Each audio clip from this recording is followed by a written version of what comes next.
안티오코스 임금은 내륙의 여러 지방을 돌아다니다가 페르시아에 있는 엘리마이스라는 성읍이 은과 금이 많기로 유명하다는 말을 들었다. 그 성읍의 신전은 무척 부유하였다. 거기에는 마케도니아 임금 필리포스의 아들로서 그리스의 첫 임금이 된 알렉산드로스가 남겨놓은 금방패와 가슴바지 갑옷과 무기도 있었다. 안티오코스는 그 성읍으로 가서 그곳을 점령하고 약탈하려 하였으나 그 계획이 성읍 주민들에게 알려지는 바람에 그렇게 할 수가 없었다. 그들이 그와 맞서 싸우니 오히려 그가 달아나게 되었다. 그는 크게 실망하여 그곳을 떠나 바빌론으로 향하였다. 그런데 어떤 사람이 페르시아로 안티오코스를 찾아와서 유다 땅으로 갔던 군대가 패배하였다고 보고하였다. 강력한 군대를 이끌고 앞장서 나아갔던 리시아스가 유다인들 앞에서 패배하여 도망치고 유다인들이 아군을 무찌르고 빼앗은 무기와 병사와 많은 전리품으로 더욱 강력해졌다는 것이다. 또 유다인들이 안티오코스가 예루살렘 제단 위에 세웠던 역겨운 것을 부수어 버리고 성소 둘레에 전처럼 높은 성벽을 쌓았으며 그의 성읍인 베추르에도 그렇게 하였다는 것이다. 이 말을 들은 임금은 깜짝 놀라 큰 충격을 받았다. 그리고 자기가 원하던 대로 일이 되지 않아 실망한 나머지 병이 들어 자리에 누웠다. 그는 계속되는 큰 실망 때문에 오랫동안 누워 있다가 마침내 죽음이 닥친 것을 느꼈다.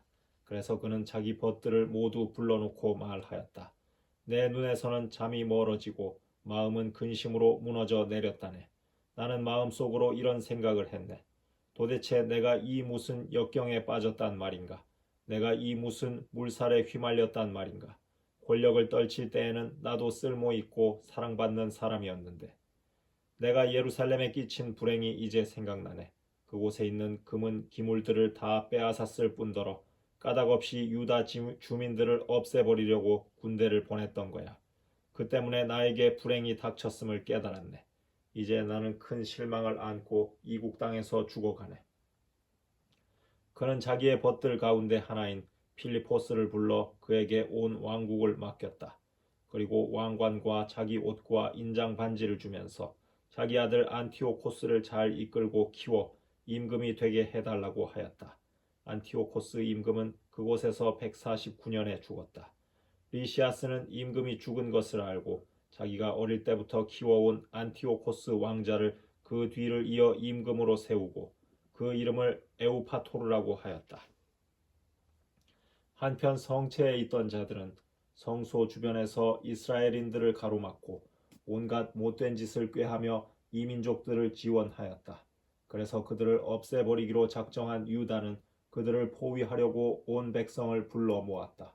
이렇게 150년에 유다인들은 함께 모여 그들을 포위하였다. 유다는 투석기와 다른 공격기구들을 만들었다. 그런데 그들 가운데 몇 사람이 포위망을 뚫고 나가자 이스라엘에서도 몇몇 사악한 자들이 그들과 합류하여 임금에게 가서 말하였다. 임금님께서는 언제까지 정의의 실행을 미루시면서 저희 형제들의 원수를 갚아주지 않으려 하십니까? 저희는 임금님의 아버지를 기꺼이 섬기고 그분의 말씀에 따라 살아왔으며 그분의 명령을 따랐습니다. 그 때문에 저희 동족이 성체를 포위하고 저희와 사이가 나빠졌습니다. 더구나 그들은 저희를 닥치는 대로 죽이고 저희 재산을 강탈하였습니다. 그들은 저희뿐 아니라 자기들과 경계를 이루는 모든 지역에까지 손을 뻗쳤습니다. 보십시오. 오늘도 그들은 예루살렘에 있는 성체를 점령하려고 진을 쳤습니다. 또한 성소와 베추르도 요새로 만들었습니다. 서둘러서 그들을 먼저 막지 않으시면 그들은 이보다 더 큰 일을 저지를 것이며 그렇게 되면 임금님께서도 그들을 제지하실 수 없을 것입니다. 이 말을 듣고 임금은 화가 나서 자기의 버신 군대 장수들과 기병대 장수들을 모두 불러 모았다. 다른 여러 나라와 바다의 여러 섬에서도 용병들이 그에게 왔다. 그의 군대 수는 보병 10만, 기병 2만, 그리고 전투에 익숙한 코끼리가 32마리였다. 이들은 이두메아를 지나 베추르를 향하여 진을 치고 여러 날 동안 싸우며 공격 기구들을 만들었다. 그러나 유다인들도 나가서 그 기구들을 불태우며 용감하게 싸웠다. 유다는 성체를 떠나 임금의 진영 맞은쪽 벳즈카르야에 진을 쳤다. 그러자 임금은 아침 일찍 일어나 급히 군대를 이끌고 벳즈카르야로 가는 길을 따라 진군하였다. 그의 군대는 전투 대열을 갖추고 나팔을 불었다. 또 코끼리들을 잘 싸우게 하려고 포도즙과 오디즙을 보여 자극시키고 나서 그 짐승들을 전열에 나누어 배치하였다.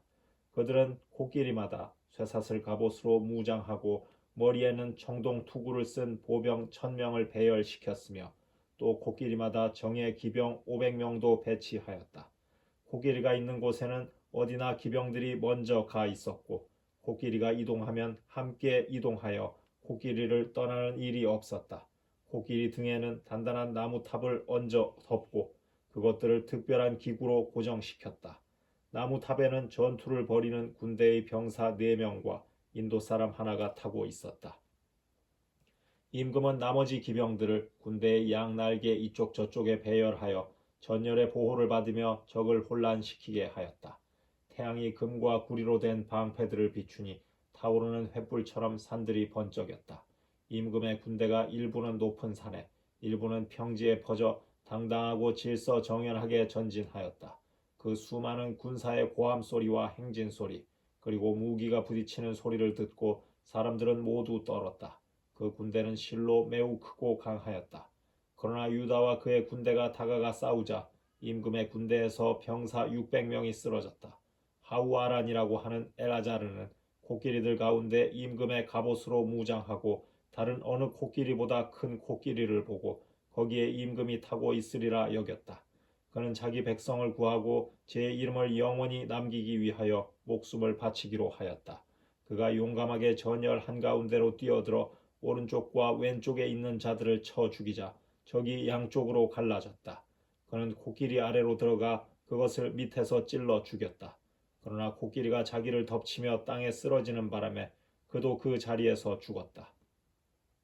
유다인들은 임금의 군대가 강력하고 그 사기가 높은 것을 보고 그들에게서 물러났다. 임금의 군대 일부는 유다인들을 쫓아 예루살렘으로 올라오고 임금 자신은 유다 땅과 시온산을 향하여 진을 쳤다. 그때 그가 베추르 주민들과 화친을 맺자 그들이 성읍에서 나왔다. 이 땅에서 안식년을 지내느라고 양식이 없어서 더 이상 포위를 버티어낼 수 없었기 때문이다. 임금은 베추르를 점령하고 그곳을 지킬 수비대를 두었다. 그리고 여러 날 성소 앞에 진을 치고 그곳에 공격탑들과 공격기구들, 곧 분화기와 투석기, 그리고 화살을 쏘는 기구와 돌팔매 도구를 가져다 놓았다. 유다인들도 공격기구들에 대항하는 기구들을 만들어 여러 날 싸웠다.